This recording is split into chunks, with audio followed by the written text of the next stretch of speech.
On January the 12th of 2025, while at the East Village Pub and Eatery in Fort McMurray, Alberta, Canada, Blake McPhee got into a fight with other patrons. The altercation spilled into the street. The police were called and video showed multiple officers and security guards scrambling to contain McPhee, who was once a top amateur boxer. After he kicked a security guard in the groin, the men pinned McPhee to the ground and held him down for 20 minutes. At some point during the struggle, which occurred in sub-zero temperatures, McPhee's pants and underwear had slid off, leaving him fully exposed to the elements. While he was pinned down because his bare body was in contact with the icy pavement, McPhee's manhood got stuck to it. When he was lifted back to his feet, some skin was reportedly torn off, causing intense pain. Within hours of the incident, blurry footage of police officers trying to remove McPhee's frozen manhood from the ground was posted online and subsequently went viral. It remained unclear if he faced any charges for the fight, but he reacted to the situation with humor on Facebook. He wrote, "I don't know how I get myself in these situations," adding, "Guess that's what I get for being a drunk lunatic at a bar." He had some issues with multiple men mounting him and his underwear being ripped clean off during the struggle. McPhee concluded, "Gone are the days a fella can get his a frozen solid to the ground without it going viral," adding, "Glad I can be of some entertainment and back to making headlines. Gonna go crawl inside a hole and cry myself to sleep now. P.S. Sorry, Ma." Number 12. Jason Wilfredo Rosario. On August the 31st of 2025, a woman with blood on her hands flagged down law enforcement in Orlando, Florida. She told officers that she was outside Grumpy's bar when she heard two men fighting in an alley. One man reportedly brushed past her, saying that a stabbing had taken place, and she raised the alarm upon noticing that there was blood on her hands. The authorities found that a verbal dispute between Grumpy's bartender Jason Wilfredo Rosario and an unnamed patron had devolved into a brutal physical altercation. The argument began when 30-year-old Rosario had reportedly charged the other man for drinks that weren't consumed. The manager, who would later describe Rosario as a hothead, handled the situation amicably, but Rosario kept berating the patron and insulting him repeatedly. He at one point made a comment about the other man's mother, who was deceased. The patron briefly walked away, but then returned and demanded they take the situation outside. The tense verbal confrontation resumed when they were out of the bar, with Rosario making another crude comment about the other man's mother performing an oral act. At that point, the patron punched Rosario, knocking him to the ground. A grappling exchange ensued on the ground, during the course of which the bartender brandished a knife and started stabbing the other man in the head and back. Rosario delivered at least 10 blade strikes and said, "I got him," before the conflict ended. The bartender fled the scene and the victim was taken to the hospital. He survived, but the extent of his injuries remained unclear. Grumpy's owner talked to the police and told them Saucy stabbed somebody and it's not okay, before identifying Rosario as the culprit and noting that she had been planning on firing him after he'd worked just 3 shifts at the establishment. The police obtained a warrant for the hothead bartender and took him into custody on September the 5th. He was charged with attempted second-degree murder and, as of the latest updates, remained in the Orange County Jail without bond. Number 11. Claire Byrne and Paula Breen.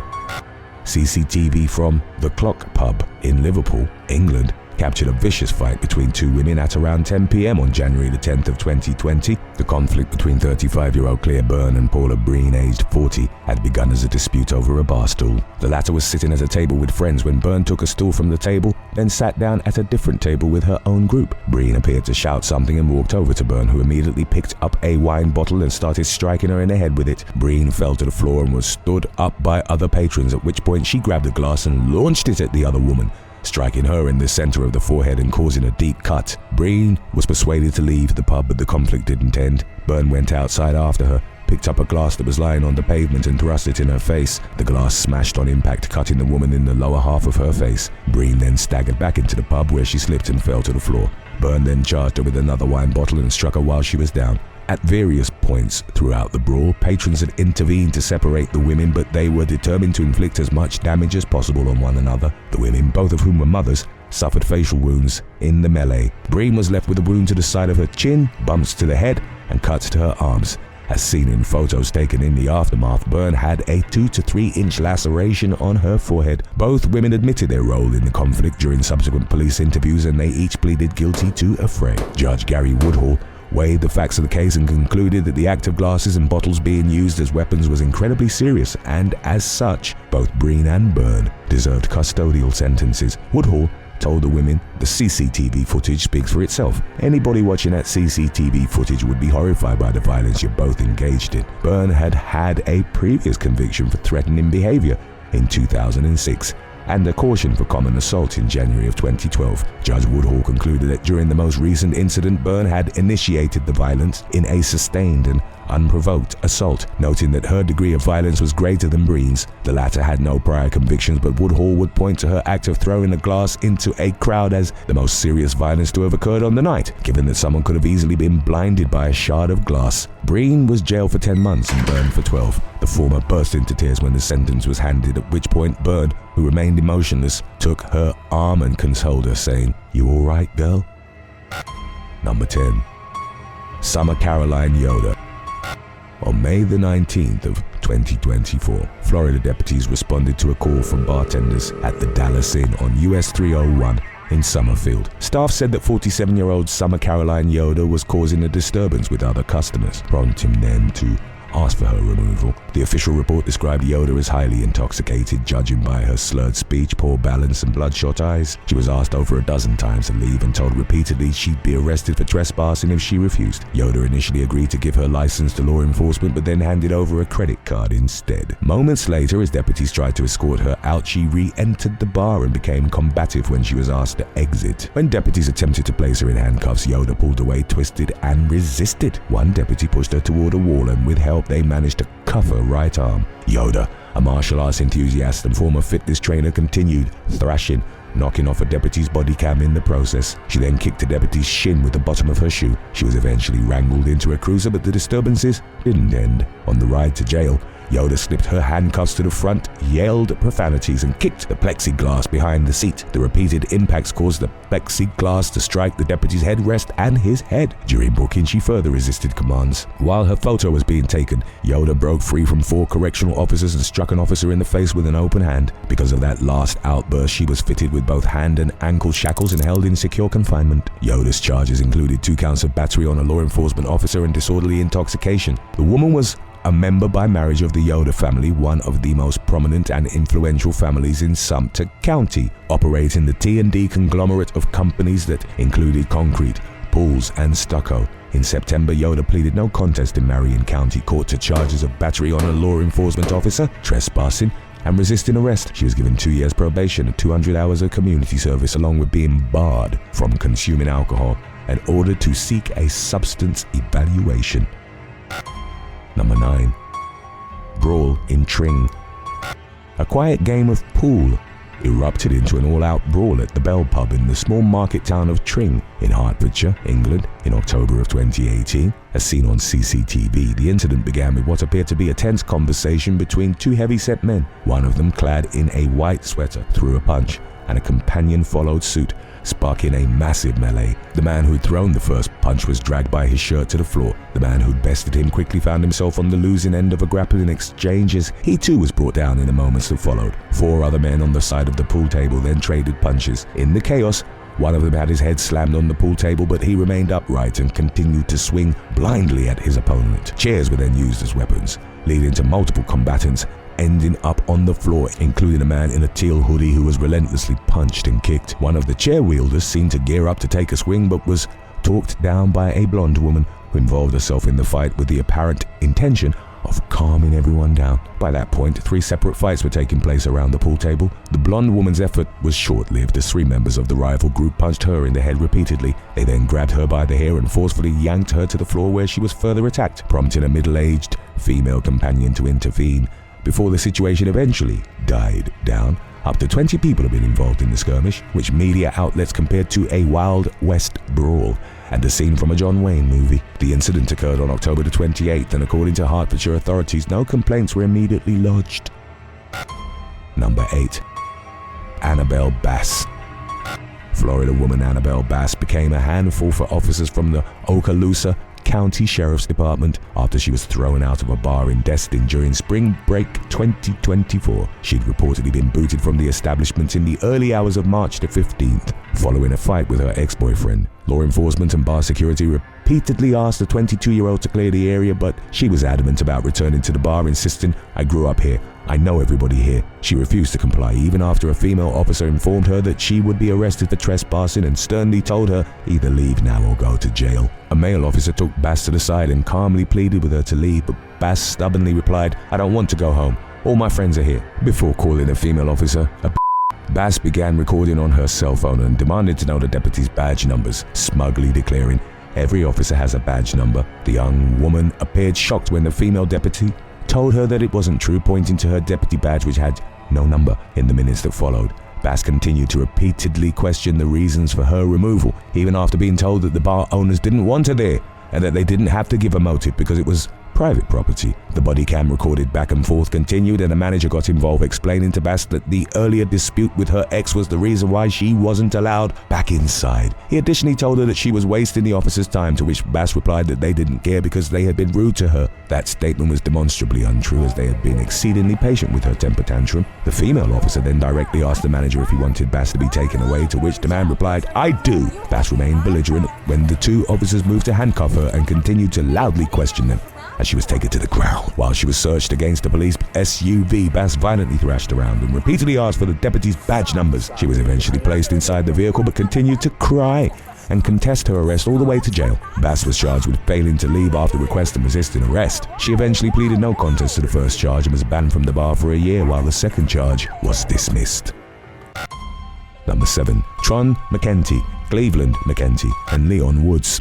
London law enforcement was called to the Old Hat pub in Ealing, in the city's west, on April the 6th of 2024. Responding officers found 39-year-old Mark Bars lying on the pavement unresponsive after he'd suffered a stab wound to the chest. In spite of resuscitation efforts from emergency workers, he was pronounced dead at the scene. Bars, a soldier who'd served overseas, had initially been involved in a dispute with 42-year-old Leon Woods. The latter contacted his brothers, Tron and Cleveland McEntee, and the row resumed when the duo arrived at the pub. A brawl involving the three brothers, Bars, and at least 2 other people erupted in the courtyard. In the chaos, Cleveland produced a knife and fatally stabbed the soldier in the chest. The victim's grieving grandmother would later tell a media outlet, "Imagine how a hero made it home from Afghanistan to lose his life on a London street. That is torment that I will take to my grave." Cleveland and the others were arrested in the aftermath. The 40-year-old initially claimed self-defense, but midway through his trial admitted murder and was handed a life sentence with a 23-year minimum custodial term. Leon admitted manslaughter and Tron pleaded guilty to violent disorder, whereupon they were handed sentences of 7 years and 12 months, respectively. Number 6. Porcha Shinault. Porcha Shinault of Las Vegas was ejected from the Stage Door Casino in Flamingo Road in March of 2021 after an argument with a newly arrived group. The dispute was reportedly centered on Shinault mistakenly thinking that a member of the group was talking to her. Tensions escalated and a physical altercation ensued. Surveillance footage showed one member of the group striking Shinault with a handbag and others hitting her in the head and face. In the moments that followed, Shinault threatened, "I got something for you," and headed back to her car. According to the police, the woman manipulated something inside her vehicle and then emerged with a pistol in hand. She returned to the bar entrance with a determined gait. Shinault fired a total of 7 rounds, 2 at people near the door and 5 as the group scattered along Flamingo Road. Fortunately, no one was hit by gunfire. Shinault then calmly returned to her car and drove off, but crashed into a vehicle stopped at a red light before fleeing the scene. She eventually went back to the Stage Door parking lot and was arrested. In police interviews, the woman said she'd had at least 4 drinks leading up to the incident, but claimed to have fired in self-defense because the group had been beating her. Prosecutors charged her with multiple counts each of attempted murder, assault with a deadly weapon, aiming a firearm at a person, and discharging a firearm at a structure. Number 5. Eric Mabius. On February the 20th of 2025, Eric Mabius, a 53-year-old actor known for the hit TV series Ugly Betty and a number of Hallmark productions, was arrested in Nassau County, Florida. At around 2 a.m., deputies responded to a bar in Yulee after reports of a disturbance. Bartenders and patrons claimed that a woman who was with Mabius, subsequently identified as Jennifer Moreno, was asked to exit the establishment several times for being disruptive. She allegedly spat on multiple people as her unruly behavior escalated. When another woman, Amelia Bell, told her she had to leave, Moreno pushed her. Mabius intervened and knocked both women to the ground. According to court documents, while Bell was laid out, Mabius got on top of her, grabbed a handful of her hair and yanked it out of her scalp. When law enforcement arrived, the actor was extremely intoxicated, yelling and refusing to follow simple commands. Outside the bar, he attempted to get up and walk behind a deputy who was investigating, defying orders to remain seated. As seen in video of the incident, the deputy told Mabius, "You're lucky you didn't get body slammed walking up behind me like that." Multiple deputies escorted the actor back to a bench and took him into custody for resisting arrest without violence and battery. Moreno was arrested for battery as well. On the day of the arrest, Bell was shielded by a no-contact order requiring Mabius to stay over 500 feet away from her residence, workplace and vehicle. On May the 8th of 2025, all charges against the actor were dropped. Court filings showed prosecutors declined to proceed after Mabius had pleaded not guilty earlier in March. Number 4. Sidney Vieira. In July of 2024, Sidney Vieira was at a bar in Santana, Brazil. As seen in surveillance footage, a man in a floral shirt was slow dancing with a blonde woman close to Vieira, who was holding a beer bottle in his hand. For some reason, in the moments that followed, Vieira tapped the other man on the buttocks. The latter reacted by squaring up to him, and the woman got between them, trying to prevent a fight. She appeared to know Vieira as well and wrapped her arms around his neck in what seemed like an attempt to calm him down. In a split second, the man in the floral shirt threw a punch while Vieira simultaneously tried to hit him with his beer bottle. The woman was caught in the crossfire and her head bounced back when she was grazed by one of the blows. The man in the floral shirt then partially caught Vieira with a left overhand punch before hitting the blonde woman in the back of the head with a straight right punch. It wasn't entirely obvious if the strike was meant for her, but she was sent tumbling into a table. Two security guards, one of whom was 32-year-old Edgar De Silva, intervened, took control of the men and threw them out. Vieira later tried to return to the bar, whereupon De Silva stopped him at the entrance. Vieira then produced a knife, stabbed the security guard in the chest and fled the scene. De Silva was rushed to an area hospital where he was pronounced dead. Ampar civil police launched a search, and after 20 minutes, officers found Vieira hiding underwater in a river next to a plant. He only knew how to say that he was very drunk in his words and that he didn't remember anything, said Police Chief Michael Duarte. Vieira reportedly had no idea that the other man had died as a result of the stabbing. He was arrested for murder, but the outcome of the case remained unclear. Duarte told the media in the immediate aftermath, "Unfortunately, this is another one of those cases of deaths that happen in a banal way." Number 3. Incident in Chiang Mai. A 26-year-old British tourist travelled alone to Chiang Mai, Thailand sometime in mid-July of 2025. He visited the Diamond Karaoke Bar where he was served drinks late into the morning hours. According to police reports, he was presented with an inflated bill equivalent to roughly £460 for his drinks. He refused to pay the bill and said he wanted to return to his accommodation first, offering to settle the matter later. When bar staff tried to force payment, an argument broke out and it rapidly escalated into a brawl. Video evidence from security cameras showed the tourist attempting to leave while multiple staff members went after him. The footage captured at least 6 men restraining the shirtless Brit by the arms and legs while others began to physically assault him, kicking his body repeatedly. The video went viral across multiple platforms. Local police arrived and arrested 9 staff members aged between 18 and 28. They faced multiple charges, including assault, operating an unlicensed entertainment venue, and selling alcohol past legal hours. According to local law enforcement, the tourist sustained only minor injuries and a medical evaluation found no fractures or serious damage. The establishment had been under new management for about 2 months before the incident, and locals reported prior disputes with customers, especially foreign tourists, over bills and alleged overcharging. Authorities shut down the bar in the wake of the latest incident. Today's topic was requested by Stephen Foy 4012 and Cali Girl living in Nevada 8. If you have any other topics you'd like to learn about, subscribe and let us know in the comments section below. Number 2. Ross Johnson.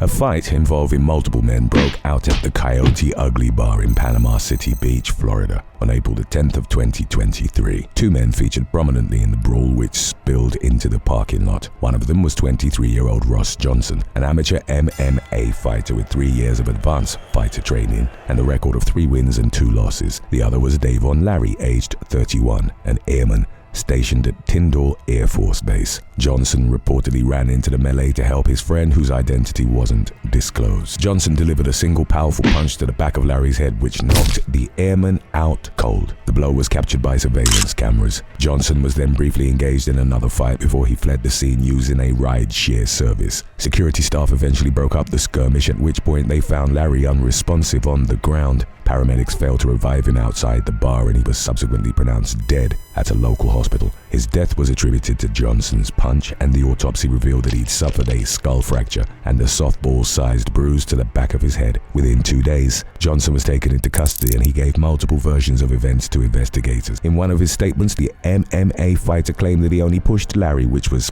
demonstrably false. He told a witness before fleeing the scene, "Man, I hit that guy. I laid him out. and I think I killed him. A woman with whom he talked on Snapchat in the immediate aftermath came forward and revealed that Johnson described the incident to her in similar terms, noting that Larry wasn't moving. He was charged with manslaughter, to which he pleaded not guilty, and was released after securing his $250,000 bond. As of January of 2024, Johnson was charged with assault for a separate bar brawl, which had occurred in Nashville, Tennessee, sometime before the Panama City Beach incident. Johnson, an Illinois native, took part in a violent altercation involving at least one member of the coaching staff of the University of Illinois baseball team. Both of his cases were ongoing as of the latest information available in the media. Number 1. Craig Gibson.